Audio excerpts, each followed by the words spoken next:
Good morning, everybody. I just wanted to um, come on here. Something was bothering me. I saw one of the stars. I'm not going to say her name. I've been watching her for a while. And when she was younger, she was on a talk show. And she said that she wasn't going to date a lot of different men and take them to the red carpet and have pictures of different men and stuff. And then she forgot what she said. And as time progressed, she ended up dating a lot of different men, a lot of different men, and kissing in the media, getting diamond rings and engagement rings and not getting married, and dating different ones for several years. Oh, and it's a mess. Okay, it's a mess, and now she's asking God for help. One of the things that um, one of the things that we fail to do is ask God for help in the beginning, and we have to take responsibility for that. Okay, especially if you um, met God when you were a child, then you knew that a godly man was the right type of man to date and marry. Okay, and so there are so many different types of men. Okay, they come in all colors and shapes and professions, and some are in the church, but they're not saved, even though they're in the church. So you need God's help. You do. You need God's help to find the right husband for you.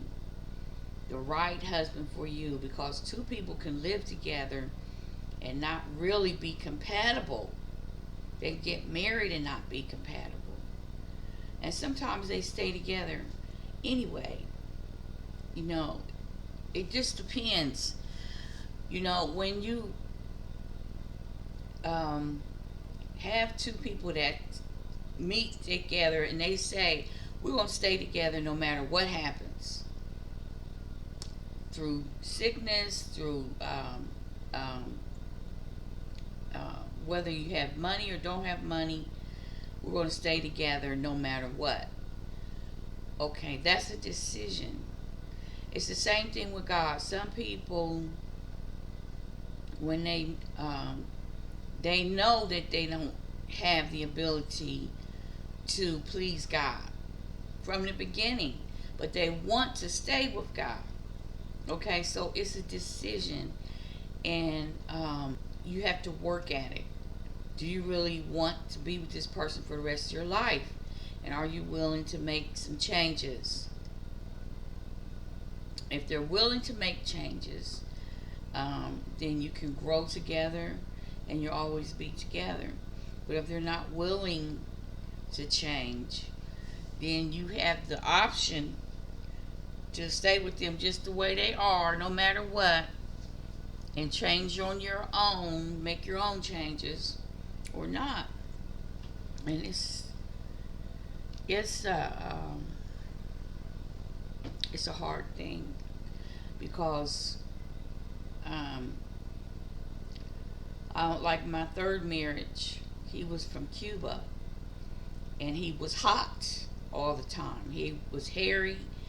He had a lot of hair on his body. Was hot, and he didn't like cover.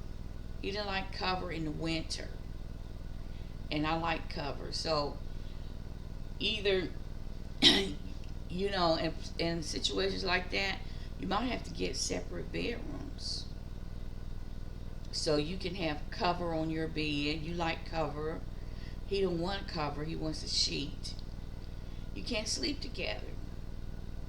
You see, so all these little details, God knows. God knows. He's the only one who knows who's the right person for you. And maybe they'll put up with you for a few years because they really want to be with you. But in the end, they get tired of being somebody else or changing themselves to be with you. It's a hard thing. It's a hard thing that only God knows. So the best thing to do is to get a person that loves God more than they love you, because they will listen to the Lord.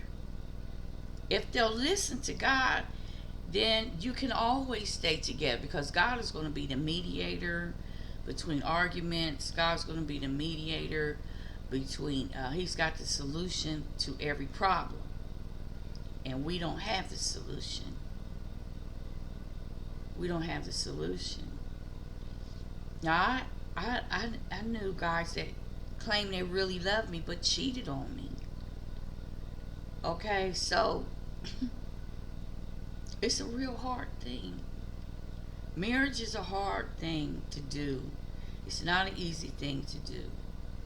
And it's confusing because you say, if he loves me, how can he sleep with somebody else? Why is it getting hard on for somebody else? It doesn't make sense. It doesn't make sense, and we can't figure it out. That's, we